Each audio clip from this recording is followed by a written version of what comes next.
అదేవిధంగా ఈరోజు వ్యవసాయ పంపు సెట్లు సంవత్సరానికి దాదాపుగా 17,000 కోట్ల రూపాయలు ఉచిత విద్యుత్తుకి ఈరోజు మనం ఖర్చు పెడుతున్నాం.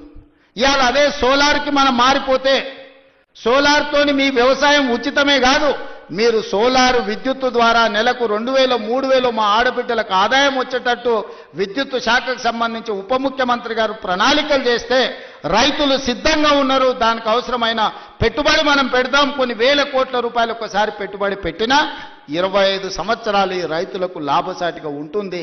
వాళ్ళు వాడుకునేది వాడుకోగా మిగిలిన విద్యుత్తును మీకు అమ్ముతారు.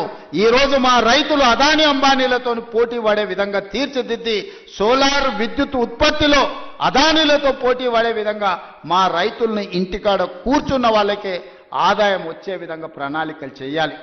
ఈ వేదిక మీద నుంచి ఎనర్జీ డిపార్ట్మెంట్కు అదేవిధంగా సంబంధిత శాఖ మంత్రి గారికి నా సూచన, మీరు ప్రణాళికలు సిద్ధం చేయండి. రైతులను చైతన్యం చేద్దాం, రైతులకు అవగాహన కల్పిద్దాం. ముందు మంది ఆడబిడ్డలు చదువుకొని విజ్ఞతతో మాట్లాడిన ఆ పెద్ద ఆయన మాట్లాడుతుంటే ఆయన ఉపయోగించిన ఇంగ్లీష్ భాష కావచ్చు, పదాలు కావచ్చు, అవగాహన కావచ్చు, అనుభవం కావచ్చు, ఆ పిల్లలే కాదు వేదిక మీద ఉన్న మంత్రులు కూడా నేర్చుకోవాలి. విషయాన్ని ఏ విధంగా సూటిగా శుద్ధి లేకుండా ఎట్లా చెప్పొచ్చో, అవగాహన ఎట్లా కల్పితో ఆ పెద్ద మనిషిని మనం చూసి నేర్చుకోవచ్చు. అందుకే ఇవాళ అలాంటి వాళ్ళని నేను కలెక్టర్లకు ఆదేశాలు ఇస్తున్నా. వ్యవసాయం మీద అవగాహన ఉండి 10 మందికి నేర్పాలన్న పెద్ద మనుషులను గ్రామాలు తిప్పండి. రైతు వేదికలలో సమావేశాలు పెట్టండి. వాళ్ళ చేత అవగాహన కల్పించండి. అవసరమైతే వాళ్ళకి ఆహారూర్యం ఇవ్వండి. రోజుకో 1000 రూపాయలు ఇవ్వండి. వాళ్ళ అవగాహనతోని రైతు వేదికలలో పోయి అవగాహన కల్పించినందుకు అదొక గుర్తింపు, ఒక గౌరవం.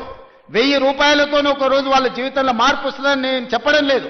కానీ ప్రభుత్వం ప్రోత్సహిస్తుంది, ప్రభుత్వం గుర్తిస్తుంది, ప్రభుత్వం మిగతా రైతులకు అవగాహన కల్పించడానికి ప్రయత్నం చేస్తుంది అని చెప్పడానికి ఇవన్నీ కూడా ఉపయోగపడతాయి. కాబట్టి కలెక్టర్లందరికీ కూడా ఈ వేదిక మీద నుంచి చీఫ్ సెక్రటరీ గారికి నేను ఇన్స్ట్రక్షన్స్ ఇస్తున్నా. కలెక్టర్లందరినీ కూడా మీరు కలెక్టర్స్ కాన్ఫరెన్స్ తీసుకొని సోలార్ పంపు సెట్ల వల్ల ఉన్న ప్రయోజనం ఈరోజు రైతులకు వరే కాకుండా ఇతర లాభసాటి పంటలు ఏ విధంగా పండించాలి,